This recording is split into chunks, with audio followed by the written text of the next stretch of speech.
And on the line joining me is Simone Momplé, our resident counselor, as we continue our conversation, part two of dealing with grief. Is nostalgia good for us? Is it a good place to be? And also we'll be taking a look at some of the addictions that people get addicted to in terms of trying to cope with loss. Please help me welcome Simone Momplé on the line. Hey, Simone. Hey, Khanya, how are you doing? Well, I came in at like 100 and you're so at 40. So, I mean, I'm good. I'm good. We're gonna match each other's energy. Oh, how are you doing? Are you well? Yes, I'm doing well, thank you, thank you. All It's right. just getting a bit colder here in Cape Town, so you see, it's getting to our moods. Is it? Okay, I see. Yeah, the temperatures are starting to Mm, drop a bit. There's less sunny days than there was before. Anyway, Simone, I think let's just jump straight into it. I'm sure there's a lot to share with regards to our part two of loss. And, the last time we spoke about dealing with loss. And how to kind of navigate it, and the one thing that came out from it was that people hold on or they live in the past. And I've been consuming quite a lot of literature as well as just information around letting go, or the importance of living mm, in the moment, to the extent that whether it's something bad that happens, you must allow yourself time to cry, wallow in the pain for the same amount of time that you spend celebrating. So mm, whatever it is that you want to cry over, that you've lost, you want to grieve, your grieving time, as well as your celebratory time, should be the same, so that, or even celebrate longer your wins than you mm. do spend grieving losses, so that you are not moving from a place of lack when it comes to moving past a state of grieving. So let's take a look at nostalgia, a word that is used a lot. And I think for most part, it has positive connotations to it. When people think nostalgia, they think warm, fuzzy feelings. But can Yeah. nostalgia be something that is to our own detriment when it comes to our mental wellness? Yes, so that I think is a really good point to start at. So, firstly, to describe what nostalgia actually is, it's simply a sentimental type of longing or a wistful affection that we have for a period in the past. So something that happened in your past and you long for it. It's something that you wish could happen again, or you just enjoy the good feelings that you had when you were in that space. So if that's what nostalgia is, the question again is it good or bad? Well, it's mixed. It's a mixed emotion that a lot of research has said it's quite a mixed emotion. So some say it's negative, some say it's positive. And I think the negative side would come in is if you find yourself more often there in that nostalgic space than in your actual lived reality. So your lived reality is exactly where you are right now, in, as you mentioned, being here and now in the space that you're in. So if you're more often feeling nostalgic and being in that space of where you are no longer, then maybe it can have a negative, connotation to where you are in your life and the effects as well. So because we want to live where the nostalgia kind of takes us, there's this, hence there's this discord of our emotions. There's we're longing to be in that space, but where we are right now is not there. So there's this awkward feeling in your emotions, and that's when you snap out of it and you realize, I don't feel good. So that's where the negative space can, that's where you can be in a negative space. But in the positive sense, it can actually lift your spirits when you are reminding yourself of those good times. So it can actually make you feel warm inside. And research has actually shown that it not only warms your heart, but also your body physically. So they did this research where they found that people who were in cold rooms were more likely to go and indulge in nostalgia because that reminiscing actually made their body temperature rise. So it is both those good and those bad feelings. It just depends on where you are, how often you spend thinking about that. And I think that in generally, it can increase your desire to actually pursue more important goals and your confidence that we can achieve them. So if we think, okay, nostalgic, in a nostalgic way, that I think we spoke about it once before. I went on that holiday a while back and it was so beautiful. It was so nice. It can actually push you to go and pursue that more. Say, okay, I need to work a bit harder. I need to get this so that I can plan my next holiday again. So that's how we can actually use nostalgia to push ourselves, to better ourselves, and to reach towards our goals as well. The voice there of Simone Momplé, our resident counselor, as we take a part 2 of dealing with grief. And today we're talking about whether nostalgia is good for us or can it potentially be harmful to us. And she's been unpacking there how it is been found to be, a mixed bowl of feelings where sometimes it can be used as a springboard to move one forward, remembering the good feelings, something warm, something fuzzy, but also it is one where some people can dangerously find themselves stuck in an era of the past. And I think that's my next question to you, Simone, is that how does one discern from when nostalgia is a healthy nostalgia or healthy dose of tapping into the past, as opposed to it then being stuck in the past and wanting to live. I know we've seen people where, with things that are very expressive, like fashion, where somebody is stuck in the 70s in terms of fashion. I mean, is that still healthy? Is it a yes, that was a good time, but we've moved past that? Is that a healthy thing, or a hairstyle where somebody, has been wearing the same hairstyle for the past 20 years? Or just doing things the way that they've always done them because it was a good moment? Are they stuck in history? Are they stuck in the past? Is there anything to be worried about? Or it's just like, it's not harmful, as opposed to then saying, Yeah. I remember a time where I did very well. I remember the feeling, rather, let me put it that way. I remember the feeling that I felt in that time. So I'm looking and searching to create that feeling in the future, as opposed to being stuck in a moment when I felt that feeling. Does that make sense? Mm. Yes, I think I'm getting you. And I think what's important to take out of that, when you're mentioning that, is it healthy or is it not healthy? And of course, sometimes when we talk about emotional things, it's relative. Some people will say, no, it's healthy for me, and it might not be healthy for you. But I think at the end of the day, what you're referring to is this person functioning as a sort of, emotionally stable person in the world that they are currently living in their work life, family life, friend life, personal life? Are they still functioning? I mean, let me not use the term normal as just blasé, but in the context that we're talking, I guess. So, are they functioning, in a healthy way? Is everything that they're doing taking them forward? Are they eating well? Are they functioning normally? Do they talk normally to people? Are they emotionally stable? So I think that is the core of, is it healthy? And then when it comes to, okay, is it not healthy for me? Then maybe it's maybe those feelings of like, I don't want to move forward. I don't want to go anywhere. I want to stay in the thoughts, because when I sit with my thoughts and those thoughts of nostalgia, I feel better, because that was a better time for me. It was really good for me. And actually, series really make us feel that we should be stuck in the past, because a lot of these series tap into memories and how this person used to live and how their life is currently not right, or something like that. So we memories are good up until a certain point. Is it helping you move forward, or is it keeping you stuck in the past? And again, we take it back to that idea of uncomfortable pain, where we are stuck in this space where we know, actually, sorry, not it's comfortable pain. It's comfortable because we know the pain, we're familiar with it, we don't want to move forward, because the uncomfortability will come when you have to realize, I have to do something to change the way I'm living, or the memories that I keep bringing up and the way I'm bringing them up. I have to change that in order for me to get out of the pain.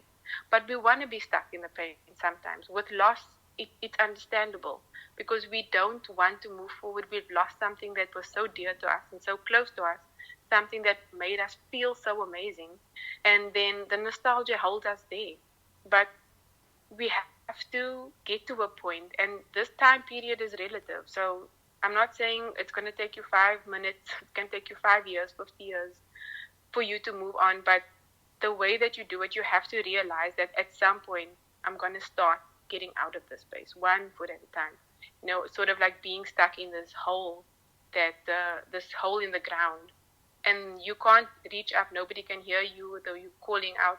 The only way for you to get out is to dig yourself out, and as you dig yourself out, the sand falls underneath you, and that is what lifts you out of that hole. So it takes you one thing at a time, one arm at a time, one foot at a time, for you to say, I understand that. I miss that space of my life. I miss that person in a nostalgic way. Write it down. It's the best way to get your feelings out there, to deal with your feelings. Write them down, or send a voice note to yourself, like I said, or take a video of yourself if you don't want to actually talk to anybody else. And then you'll hear yourself. You'll hear what you're saying, and you'll talk yourself out of it as if you are giving advice to somebody else. Because it's very easy for us to say to someone else, this is how I think you should do things. Now say the same thing to yourself, And I think that is when we start realizing, okay, is the nostalgia good for me, or is it something that is actually holding me back from living my life to its full potential? The voice of Simone Momplé, our resident counselor. We're talking about our second part in part 2 of dealing with loss, and today we're dealing with nostalgia. Is nostalgia healthy for us, or can it potentially be more than just warm, fuzzy feelings that remind us of good, happy places, but can also hold us in the past? And as we unpack nostalgia, whether it is a good for us and a good place to be, a good reminder, a good foundation to help us propel us forward into a future of creating those memories, or is it a place that is not necessarily healthy for our mental being because we want to be stuck and we are not living in the present times? I am joined by Simone Momplé on the line. She's our resident counselor, and we unpack this topic with her.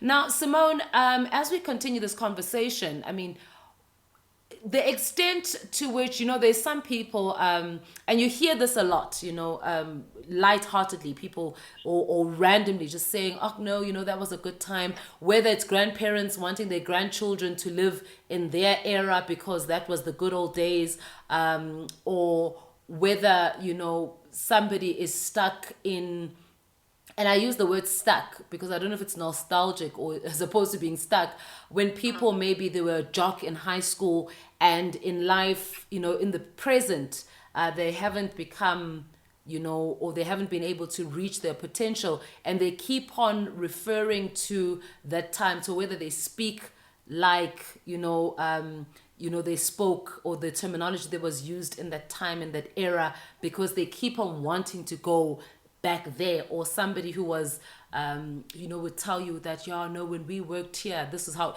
I'm just trying to understand, where do we, when it's not just internalized by the person, but they start now to projecting it and wanting the next person or the people around them to kind of go back into that era. I don't know if if I'm articulating this clearly enough. Yeah, you are. So basically it's about, okay, I have my own nostalgic moments, but when does it, the other part of when it becomes a little bit more unhealthy, is also if you're sharing that with somebody else, in the sense that if you believe that if that person or people around you change, then they will actually take you back to that time and that period when you felt, because they were all a certain way and they were all a specific, way, and they behaved a certain way, so that made you feel a certain way, right? So if you could now ask those people to change, and like you say, it's a projection, then maybe you can actually go back to that time when you felt a certain way. So that's also a good awareness to have. Am I actually saying this to other people? What am I trying to say by asking other people to change? Because yes, we all have a time in our lives, a time period that we felt like, wow, my 20s were the best. Like when I was 28 or whatever it is, that was like time I was living, things were going for me, I was doing really well. We all have those moments. And we want to go back because you feel like, oh, life is so hard now, things are so difficult now, and it's a bit more of a struggle. But you were never meant to live 1 year of your life, and only that year over and over. This is not one of those movies that you play that day over and over in your life. It's you have to understand that, okay, I'm here now, I love those moments, that was exciting. what more excitement can I get from the future? And how do I learn to live with the way people are right now and the way that I am right now, understanding that you are also different. You can't expect that other people must change just so that you can feel better. And honestly, the more you try to do that, the more you're going to feel stuck. The voice of Simone Momplé, our resident counselor. We are talking about our mental wellness on this Wellness Day right here on the station with a mind of its own, Radio Bob. Now, Simone, let us then move into how people seem or look for ways to cope and some of the coping mechanisms that they use as crutches in this. And some of these things are addictions. I know the obvious addictions that a lot of people, and particularly in South Africa, we've seen that we've got a big issue and concern and addiction when it comes to alcohol with a lot of people as functional alcoholics. So they can still go to their day to day, and it's not really being noted as being an alcoholic in the sense that it prevents you from living day to day, but people are waking up in the morning and they're just thinking about, that afternoon when they can have that first drink, whether that first beer, that first glass of wine, weekends, whether they're happy, they want to celebrate, it's a glass of wine, they're feeling sad, it's a glass of wine, they're frustrated, it's a glass of wine, So that's the very obvious one in the country, that we've got a serious, big drinking problem, and it seems to be well accepted. What other addictions are you seeing, or is the psychological world or counseling world seeing that people kind of get addicted to try and deal with loss? Wow, that is a whole conversation on its own. And honestly things that we are not even completely aware of now. I think it's a lot of emotional addictions that we're also having. Especially now with the thriving of social media, with series, films, things that are so easily accessible with the click of a button. And we don't actually try to focus on addictions in the healthy sense, whereas like going for walks instead of putting on that series. Um, but let's talk about like uh, the idea that after loss, you know, loss can increase the risk of someone developing these addictive and unhealthy behaviors, specifically because it takes something away from you, like a vacuum would just sucks it out of your life.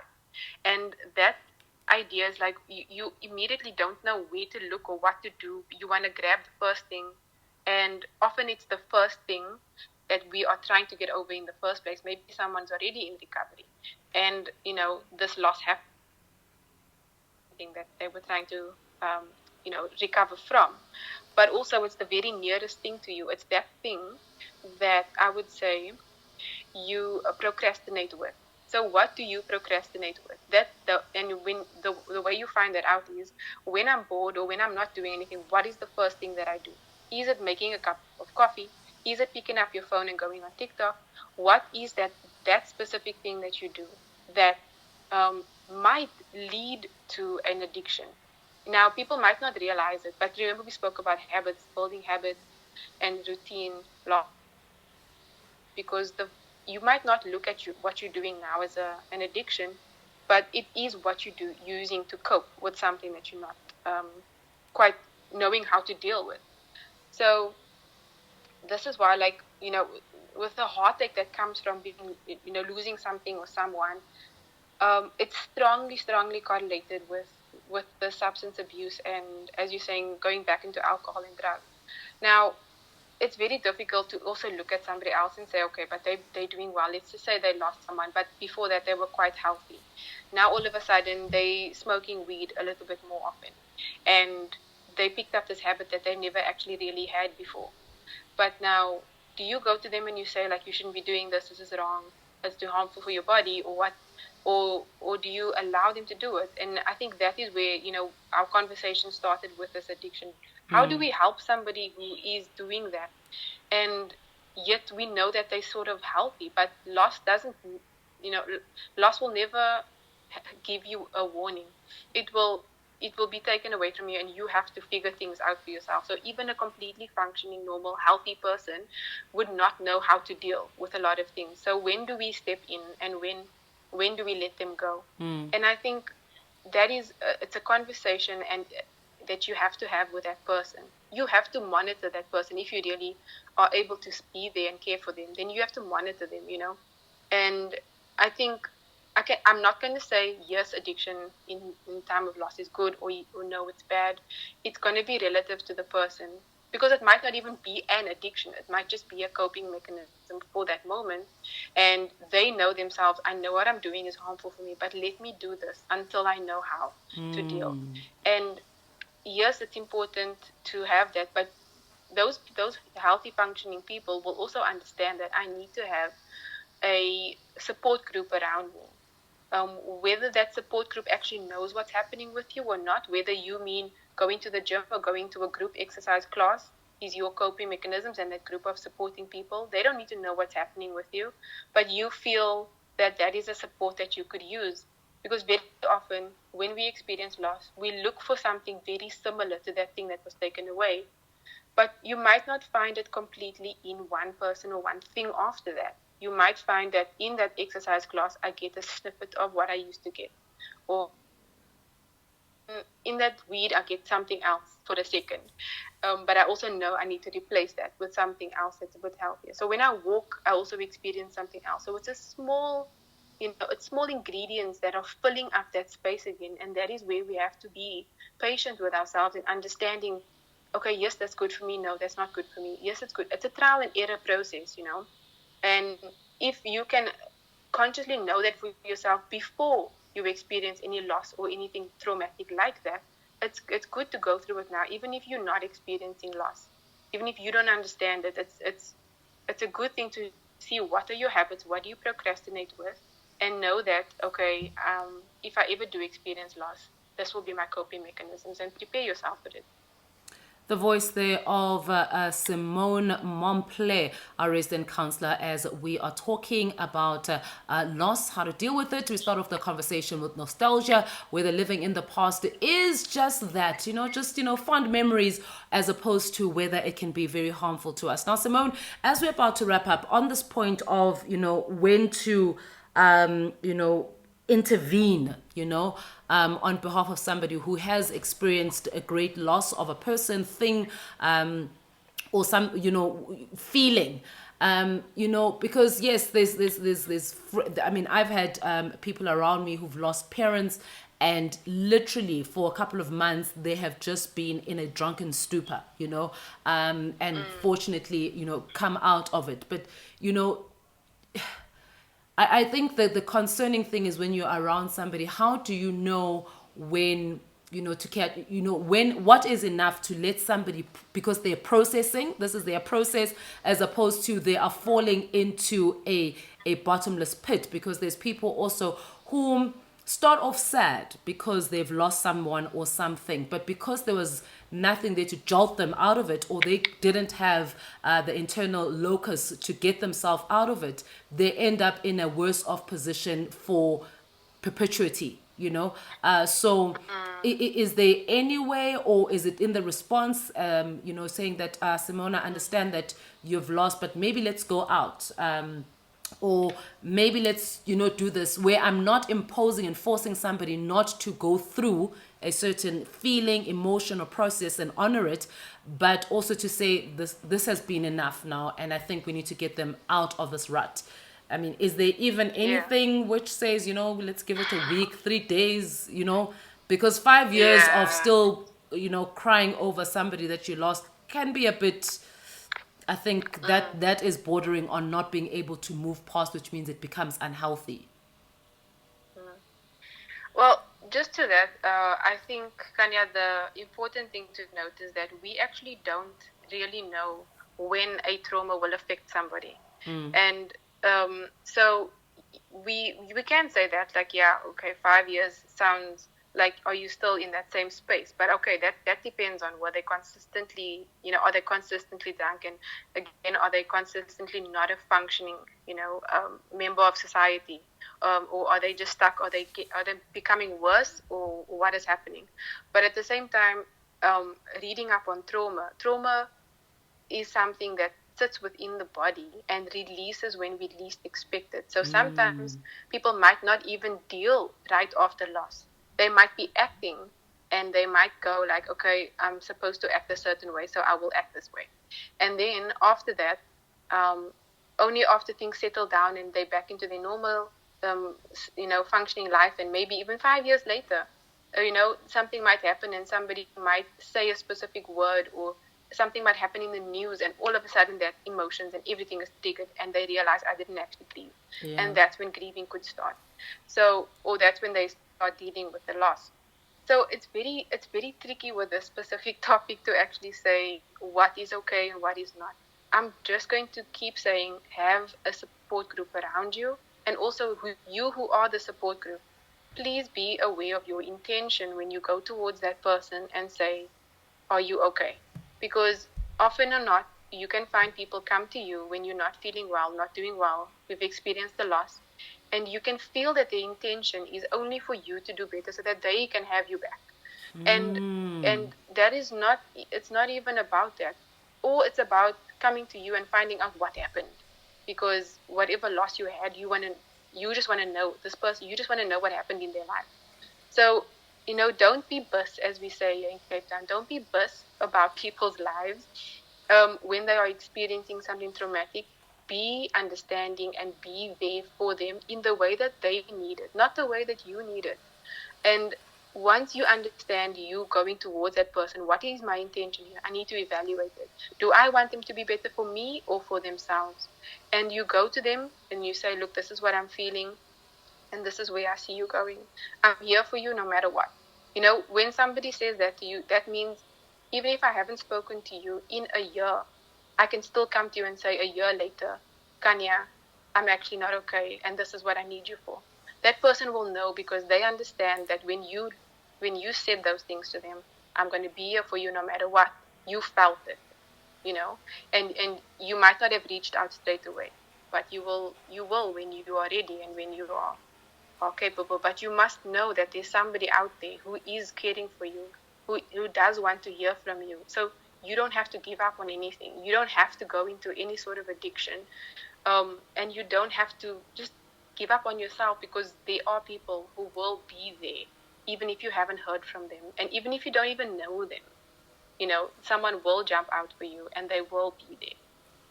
Sure.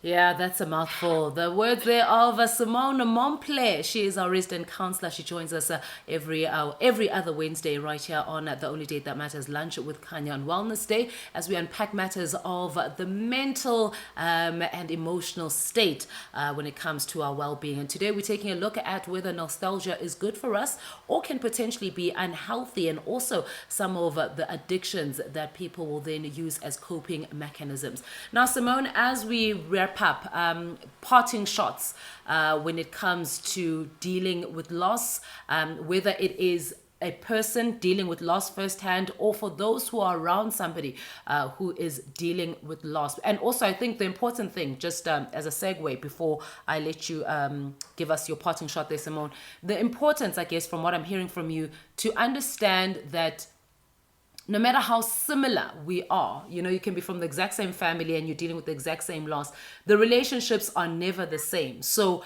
us losing, being sibling and losing a parent does not mean that we're going to have the exact same reaction to that trauma and cope in the same way, because we are all unique beings. We can all be retrenched from the same job in the same company, the same position, and we are not going to have the same response to that. So I'm hearing that it's going to be a unique experience, a unique human experience. Yes, generally the human experience of loss is the same, but the actual lived experience is going to be different, because we all have different things that create who we are. Our characteristics, our personalities, and how we respond to trauma will be different. So that's what I'm taking away from this conversation. But if you could please kindly give us your parting shot. Yeah, absolutely. So I think that's a really good takeaway there, Kanya. And I think I just actually wanted points that I did last week and emphasize them is to really be gentle and be soft with yourself as you go through this process and find yourself in every area of your life. Now, what I mean by that is in every space when you realize I am who I am, Simone, in this space, then make note of that space, even if it means when you're showering or when you're driving in your car and you feel like you are completely yourself. Find yourself and feel yourself in that space and acknowledge yourself there and talk to that person, because the spaces where you feel lost, you won't be there. That's where you recognize your place as well in every area of your life and you work through the process. So some losses, as I mentioned last week as well, are necessary for the things you've been wanting. And it does go for people as well, although we don't really want to hear that. But some losses are definitely necessary. There's things that you desire and things that you really want to do. So some things you have to let go of in order to go for those next things. It doesn't mean you are losing, it means you are gaining. And then, of course, you can be better and you can definitely do better. So just keep reminding yourself of those things. If nothing else, you can do better and be better. And if anything, once again, comes up for anyone and they'd like to extend the session into a coffee with Simone session, you can find me on all social media. I'm on Instagram, Simone the Dancer. I'm also on LinkedIn, Simone Momplé. Or you can email me at smomplay4@gmail.com. Yeah, thank you, Kanya. The voice of Simone Momplé, a resident counselor. Yes, there's a lot to consider. Thank you so much for bringing those topics and ideas and those concepts forward to us, Simone, for our consideration when we're dealing with loss.